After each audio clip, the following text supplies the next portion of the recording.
For ages, when you thought of education, what came to mind? Probably ivy-covered walls, right? Big lecture halls, strict schedules. But that picture's starting to get a little fuzzy. Something big is happening, a real shift that's shaking up those old traditions with some pretty bold new ideas. So let's dive in and see what this change is all about.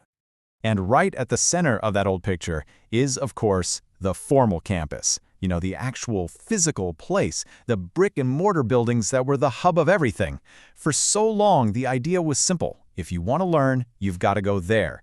That's the model that's been ingrained in our heads for, well, forever. And, this wasn't just a passing phase. This focus on a physical campus became this super deep-rooted tradition. It influenced everything. How you got in, what you learned, all of it. But here's the thing about traditions, right? No matter how strong they are, eventually they get put to the test. And that's especially true when the world outside those campus walls starts changing way, way faster than the world inside. Okay, so Section 1, Education's Strong Tradition. Before we can really get into why things are changing, we've got to give this tradition its due. This was the bedrock of our whole educational system. And for a long time, it worked. It gave us stability, a sense of prestige, and a clear, straight path to getting an education. But that brings up a really important question. What happens when that tradition, the thing that used to make everything so stable, actually starts holding us back? When does that solid foundation turn into a cage? When does it stop us from growing and dealing with all the new challenges we're facing today? Which leads us right into Section 2. A tradition becomes a burden. Because this is the point where that old, respected way of doing things starts to feel, heavy.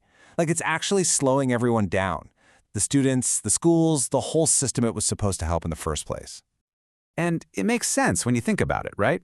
Any system that's been around forever gets set in its ways. It becomes rigid. It has a really hard time bringing in new tech or just keeping up with what society needs now. So that stability, which used to be its greatest strength, suddenly becomes the thing that's snuffing out the new ideas that education is supposed to be all about. And you can really see where the problems are popping up. This old model, it's a huge problem for people in rural areas. Just physically getting to a campus can be a massive obstacle. It also shines a huge spotlight on the fact that not everyone gets the same access to the best resources. Let's be honest, the one-size-fits-all approach, it's just not working for a whole lot of people anymore. All right, Section 3, Assembling versus Exploring. So all this tension really boils down to two completely different ways of thinking about learning. It's basically a showdown between the old way, just getting students together in one room, and a new way, actually empowering them to go out and explore.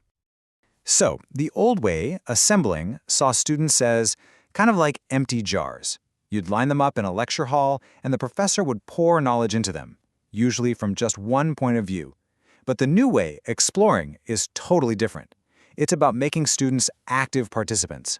They're the ones doing the work, engaging, thinking for themselves, debating ideas from all sides, and really building their own understanding. And look, this isn't just some academic theory. This is a real demand, and it's coming straight from the students. People learning today just aren't okay with sitting back and listening anymore.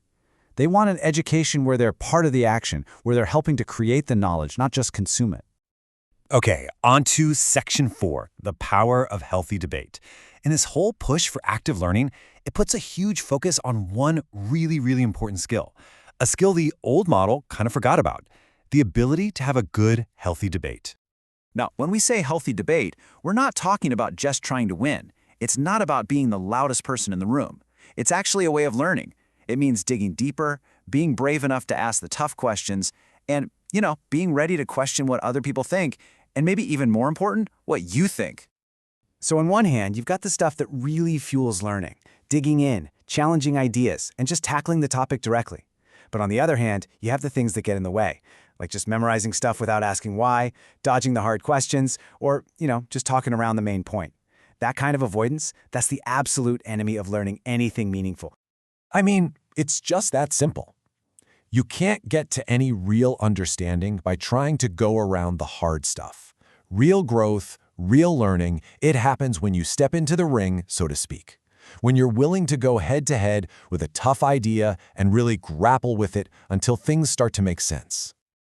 So let's bring it all together for Section 5, the call for a reform.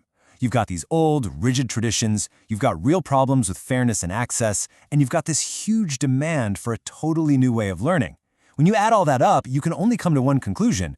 We need a major reform. And the message here is loud and clear. Just patching things up with little changes isn't going to cut it, not for these kinds of deep problems. We're talking about a complete overhaul, a total rethink of the entire system, not just what we're teaching, but the very way we go about teaching and learning itself. So what are the goals of a reform like this? Well, there are 4 big ones. First, make learning exciting and available to absolutely everyone, wherever they are.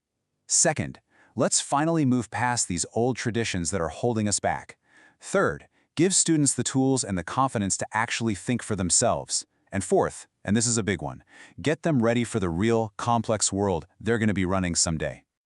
So I want to leave you with a question to chew on. Let's say we could start from scratch. Just a blank slate, no baggage from the past. What would you build? What does the classroom of tomorrow look like in your mind?